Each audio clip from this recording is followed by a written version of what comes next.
안녕하세요.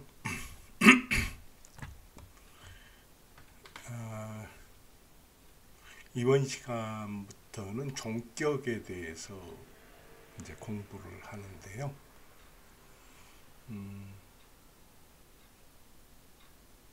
이 강의를 하면서 대략 30분 정도 강의가 진행되면은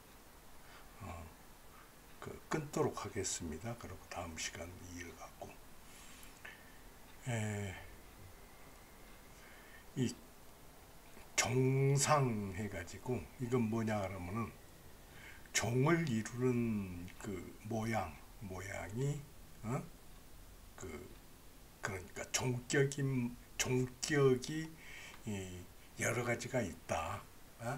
그런데 이 종격이라는 것을 본원문에 보면 뭐라고 되어 있냐 그러면은 종득 진자 지종론 종신 우유 길화흉 이렇게 얘기를 해놨습니다. 이건 무슨 얘기냐? 종격이 득진 진실하게 되면은 이건 무슨 얘기냐 하면은 이 종격에는 진격과 가격이 있습니다. 그러니까 가격이 아니라 진격이면은 그런 뜻입니다. 단지 그 종격만을 논한다. 그런데 그 종신에는 그 사주에서 종신이라고 그러면은 주된 기세를 이루는 그 신을 얘기하겠죠. 종신에는 또 길화흉이 있다 그랬습니다.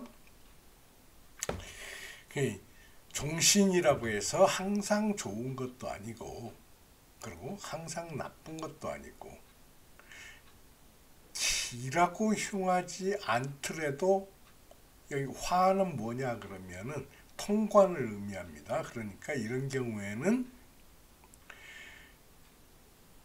일간이 무기하고 일간을 도와주는 세력도 없는데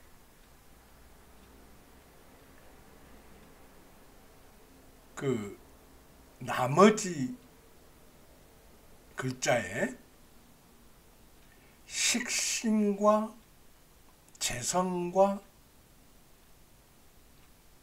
그 관성이 모두 다 세력을 가지고 있다. 무시하기가 힘들다.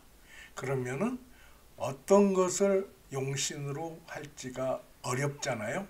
그때는 재성이 식신과 관성을 통관시켜 주잖아요. 이때 그 화를 얘기합니다. 그러니까 길과 화와 흉이 있다. 그러면은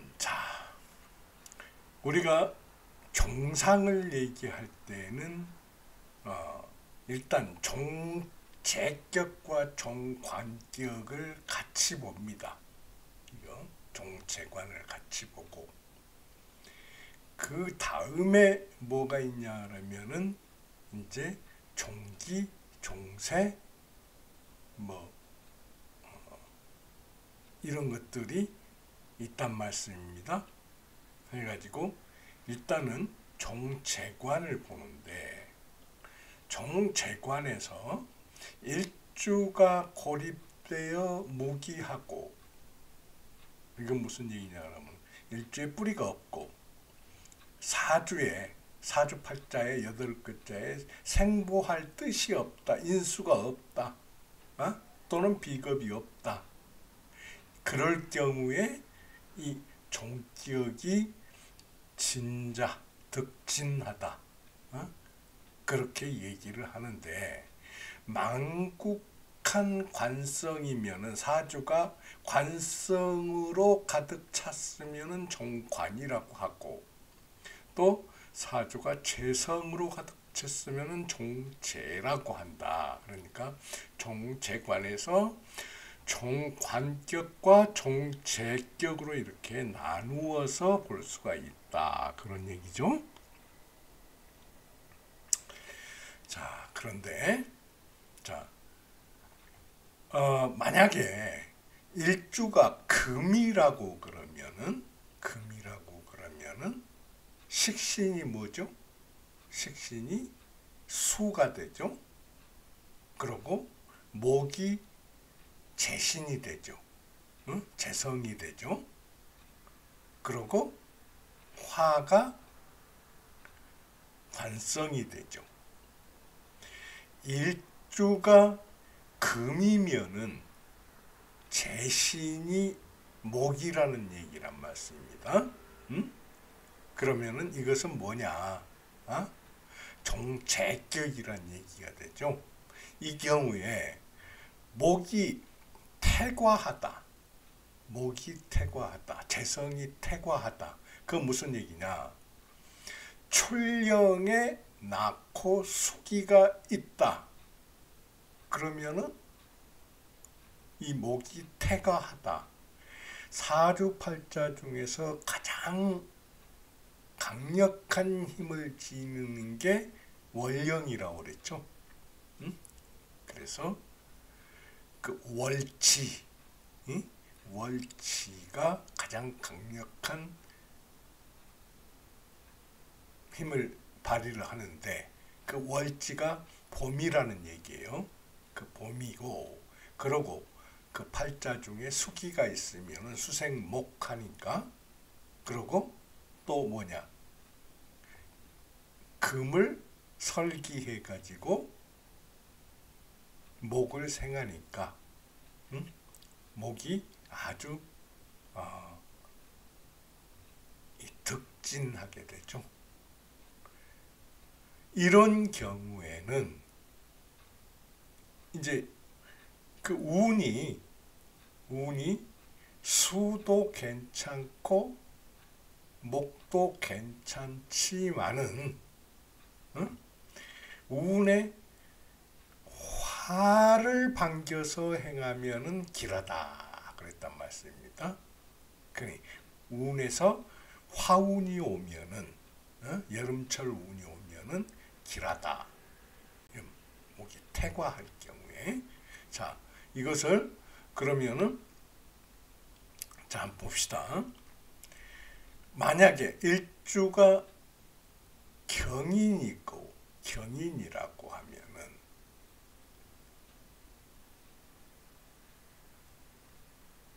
임묘월에 태어나고 이게 임계가 월간이라고 하면은 앉은 자리하고 월령이 목이니까 강한데, 또 이 인을 임이 덮고 있어가지고 인을 생해주는데, 이것은 경을 설해가지고 생해준다.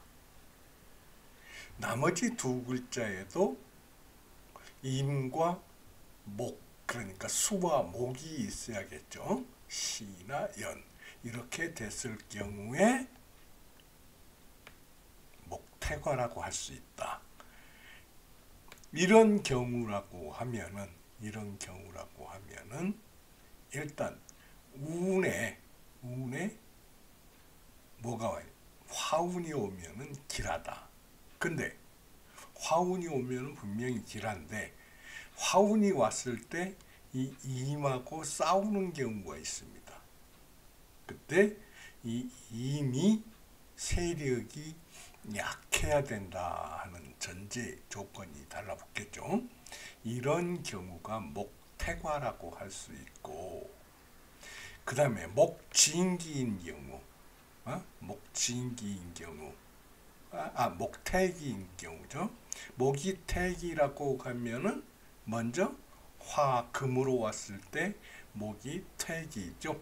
월령이 화금으로 화로 오면은 택이고 금으로 오면은 수지죠. 수지. 왕생휴 수에서 이런 경우에 하령에 낳고 화가 왕하여서 목을 설을 한다. 목을 설을 한다. 이때 수를 반겨 생하면 길하다. 무슨 얘기냐? 같이 경인일주고 월이 병오월이라고 했을 경우에, 그러고 이 경우에 이 사주에 뭐가 없냐?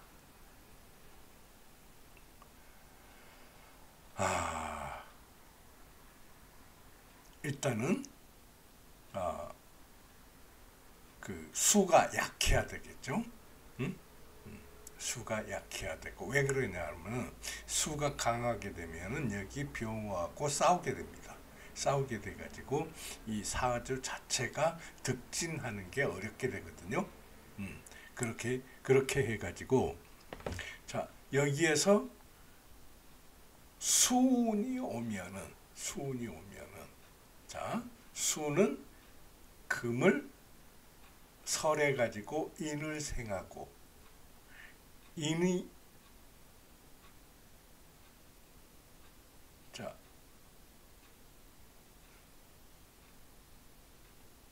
인이 오와 화국을 이루고 병으로 투출을 했으니까 이 경우에는 어떤 경우가 되겠습니까? 자, 이 경우에는 종관이 되겠죠. 종관. 그런데 여기에서 만약에 인이 월등하게 많다. 그러면은 종재관, 그렇게도 얘기를 하기도 합니다. 그 다음에 이제 목진기인 경우를 얘기를 합니다. 목진기인 경우는 어떤 경우냐? 목이 진기다 그러면은 월령이 수겠죠. 월령이 수고, 자, 동령에 낳고 겨울철에 낳고 또 수가 여기만 있는 게 아니라 여기 시연에 많다. 수가 많다. 그러면은 수가 많아서 목부, 이 목이 떠오르게 된다. 그러면은 이 목이 제대로 세력을 형성할 수가 없겠죠. 이런 경우에 자, 토를 반겨서 북돋아 주고, 토를 반겨서 북돋아 주고, 그러고 화를 반겨서 따뜻하게 하면은 길하다. 운이 토운이나 화토운 또는 화운이 오면은 이 사주가 길하다. 그렇게 돼 가지고 있습니다. 왜 그러냐 그러면은, 자, 갈수록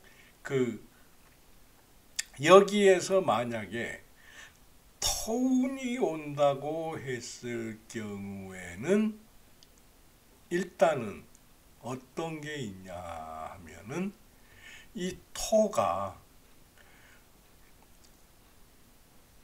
수다 목범하는, 그러니 물이 많아서 물이 떠오르는 이 물을 관리를 해 주려면은 수로를 만들고 댐을 만들고 그렇게 해 줘야겠죠.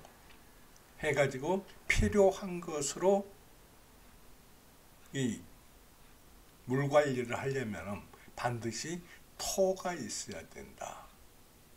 그래서 토가 있으면은, 적당하게 있으면은 이 물을 제어를 하고 그리고 이 잇목을 보호를 하게 된다. 화를 반겨서 따뜻하게 하면 길하다 그랬는데, 화운이 오면은, 자,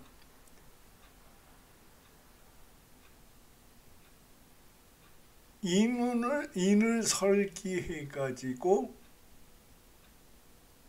뭐를 하게 되느냐, 경을 극하게 되니까 종하는 것을 득진하게 할 수 있죠. 어? 그렇기 때문에 이런 경우가 된다 하는 게 이렇게 설명을 했습니다. 이것은 무슨 얘기냐 그러면은 종재관이고 구태여 얘기를 하자면은 여기에서는 식산, 종아까지 같이 포함이 되어 있다, 이렇게 봐도 되겠습니다. 그래서 이렇게 아까 뭐라고 그랬습니까? 제일 처음에 화운이 오고 그 다음에 수운이 오고 그 다음에 토운이나 아니면은 화운이 오면은 이 사주가 종이 이루어지는 게 더 튼튼해지기 때문에, 종격이 확실해지기 때문에 길하다, 그런 얘기입니다. 근데 그렇지 않다, 그러면은 흉하다. 그리고 말하자면은 그 종신하고 또 길화흉이 있다고 그랬는데, 이것은 제가 앞에서 설명을 한 걸로 가름을 하시기 바랍니다. 자, 그러면은 이 종격에는 종재관만 있냐 그러면은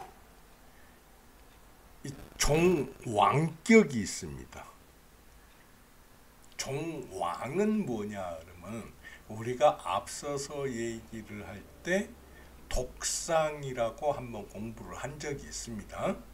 이 경우에는 자, 왕이 지극하면은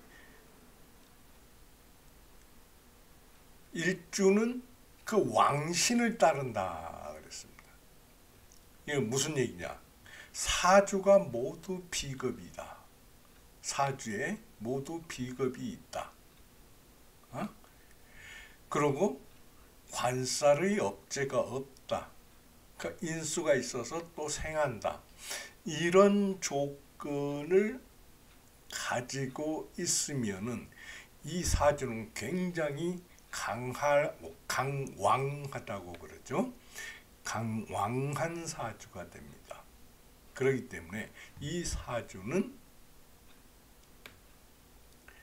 이 재가 와서 할 일이 많아지거나 아니면은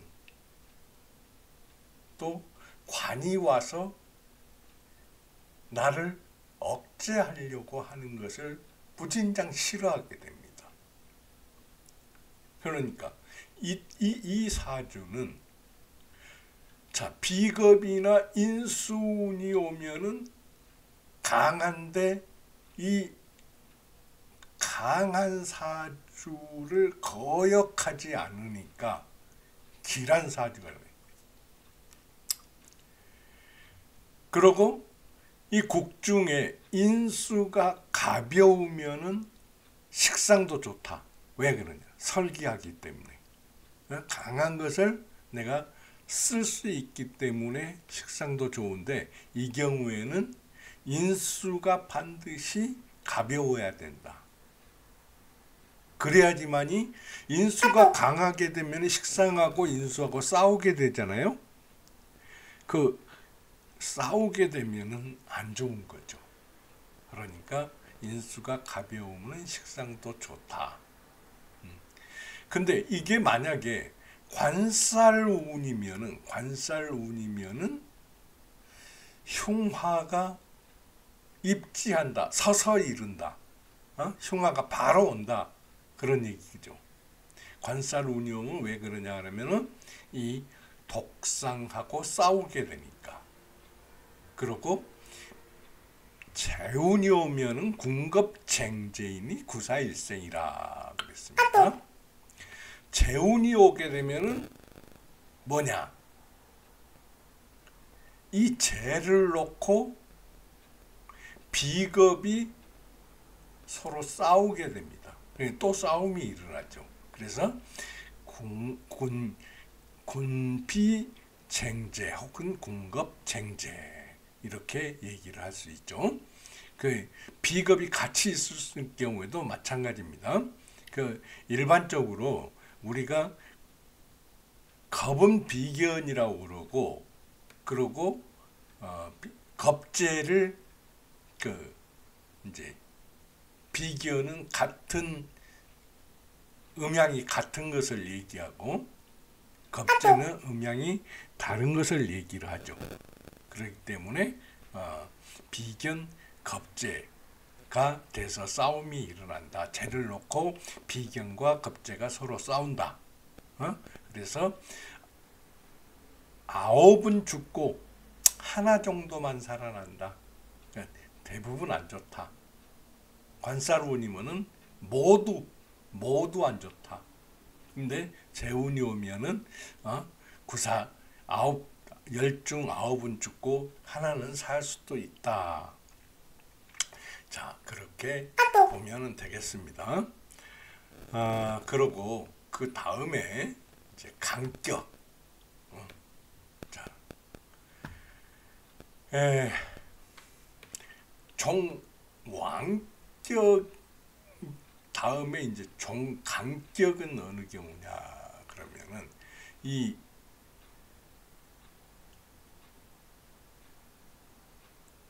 종왕격은 사주에 전부 다 뭐가 있다고 그랬습니까? 비견이 있다고 그랬죠. 비겁이 있다고 그랬죠. 근데 이 사주는 비겁과 인수가 중첩돼 있고 일주는 반드시 당령을 해야 된다. 이런 경우에 종강이라고 한다. 그리고 재성과 간살기가 전혀 없다. 그러면은 이인동심이 된다. 이건 무슨 얘기냐? 자, 여기에서 만약에 목이라고 일주가 목일 경우에 관성과 재성이 없다 그러면은 토금이 없다는 얘기죠. 토금이 없고, 자, 비겁과 인수가 중첩돼 있다고 그랬으니까 무슨 얘기가 됩니까? 목하고 수만 있다. 그 수목으로 이루어져 있다. 그 수목으로 이루어져 있으면은 이 사주를 보고 수와 목 그러니까 두 가지가 같은 마음이다 해서 이인동심이다.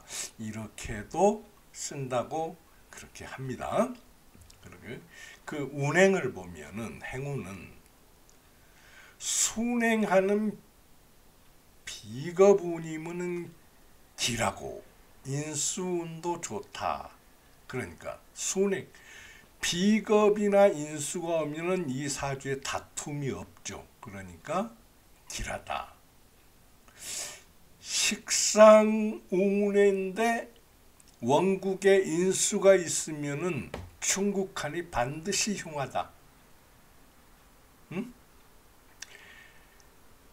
그래. 이 식상운에는 원국에 인수가 있다.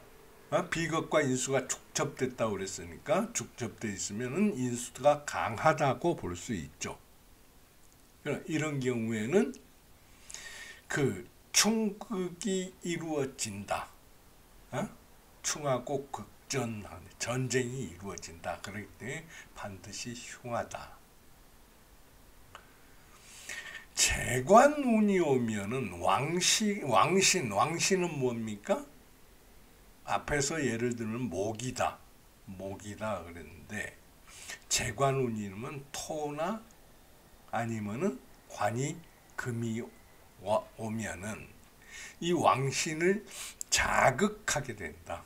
그 왕신이 힘센 놈을 자극하게 되면은 버럭 화를 내면서 가만히 있지 않겠죠. 그렇기 때문에 아주 흉하다. 자, 이렇게 해가지고 오늘 한 25분 강의를 했는데요. 일단 오늘 강의는 여기에서 마치고, 그리고 다음 시간에 이제 종세격과 종기격을 가지고 공부를 하고, 그리고 사주풀이로 들어가도록 하겠습니다. 그럼 다음 시간에 뵙겠습니다.